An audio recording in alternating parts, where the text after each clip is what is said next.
ஆச்சி கொழுக்கட்டை மாவு வந்தாச்சு. ஆச்சி கொழுக்கட்டை மாவிற்கு கொழுக்கட்டை அச்சை கேட்டு வாங்குங்கள். மாண்புமிகு உறுப்பினர் சேகர் பாபு உட்காருங்க. மாண்புமிகு உறுப்பினர் சேகர் பாபு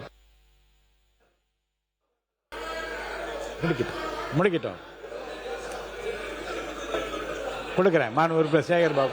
மாண்புமிகு பேரவைத் தலைவர் அவர்களே, சுருக்கமா தான் அனைத்து ஜாதியினர் அச்சாலாம் திட்டத்தில் இந்த ஆட்சி பொறுப்பேற்றவுடன் 32 பேர்களை அந்த திட்டத்தின் கீழ் மாண்புமிகு முதலமைச்சர் அவர்கள் நீதிமன்றத்திற்கு சென்று தடை வாங்குகிறார்கள் என்ற கருத்தை அறிந்து ஞாயிற்றுக்கிழமை என்று அந்த திட்டத்தை நிறைவேற்றி திங்கட்கிழமை நீதிமன்றத்துக்கு செல்வதையே தடுத்த முதல்வர் எங்கள் முதல்வர்.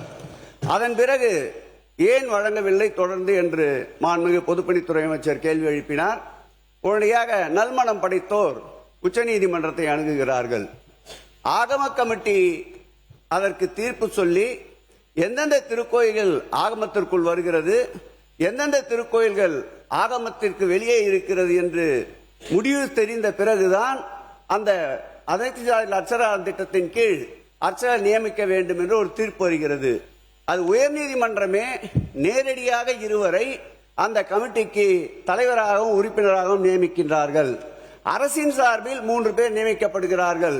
சமீபத்தில் கூட நம்முடைய பொதுப்பணித்துறை அமைச்சர் பார்க்கலாம், உச்சநீதிமன்றத்தில் அந்த ஆகம கமிட்டி இறுதி செய்ய வேண்டும் என்ற வழக்கு வந்த போது 6 மாத காலம் நீங்கள் மீண்டும் அதற்கு நேரத்தை கேட்டிருக்கின்றீர்கள். நான் கேட்டுக்கொள்வதெல்லாம் அதற்காக உச்சநீதிமன்றத்திலே தனியாக ஜீவோ போட்டு 3 மூத்த வழக்கறிஞர்களை நியமித்து அந்த சட்ட போராட்டத்தை ஆட்சி இருந்த வரையில் நடத்தினோம். இந்த ஆட்சிக்கு பிறகும் அந்த சட்ட போராட்டத்தை நாங்கள் நடத்த தயாராக இருக்கின்றோம். ஆகமம் இல்லாத திருக்கோயில்களை முடிவு செய்கின்ற பொறுப்பு உங்களிடம் இருக்கின்றது. ஆகவே எங்கள் தலைவர் கலைஞர் அவர்களும் பெரியார் நெஞ்சில் தைத்த முல்லை அகற்றிய எங்கள் தளபதி அவர்களும் காட்டிய வழியில் இந்த அரசு செயல்பட்டு அனைத்து ஜாதியினம் அர்ச்சகர் திட்டத்தின் கீழ் அர்ச்சகர் நியமிக்க நீங்கள் நடவடிக்கை எடுக்க வேண்டும் என்று கேட்டுக்கொள்கிறேன். மாண்புமிகு பொதுப்பணித்துறை அமைச்சர். பேரவைத் தலைவர்களே, இப்பொழுது மக்களுக்கு புரிஞ்சிருக்கும் என்ன அரசியல்னு. ஜிஓ பாஸ் பண்ணாங்க,